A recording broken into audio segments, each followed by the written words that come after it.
Hi guys! For today's lunch, nagluluto tayo ng fish. Yan, na may pechay. Ayan nga mga classmate ni Sia. Busy din sa pagkain. And after that, pupunta na nga kami ng Jollibee. Kung saan bida ang saya. Ayan, magpapareserve tayo at magbabayad kay Sir Luigi. So nakausap na natin siya.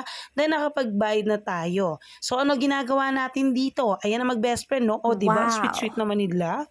O, ayan ang iniintay namin. Sus Mio. Ay, Diyos ko, nagulat pa siya.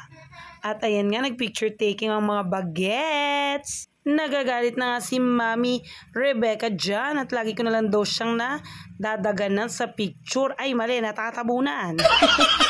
Ay, tigilan na raw yan. O, diba, mga bagets? At ayan nga, naglalakad ang mga lola nyo sa tindi ng kainitan. O, diba? Ang sweet-sweet namin ni Ate Monica dyan. Hi naman kayo dyan, mga bagets. Mga nanay pala. Ayan, sobrang init dyan, guys. Then, ayan, nakapasok na kami sa City Plus. Ayan, bumili nga tayo ng pang-exchange gift ni Charby. So, sabi ni Kuya, nag-offer na siya na ite-testing niya. Sige, Kuya, kaya mo yan. Pakibilisan lang at ako'y nagmamadali.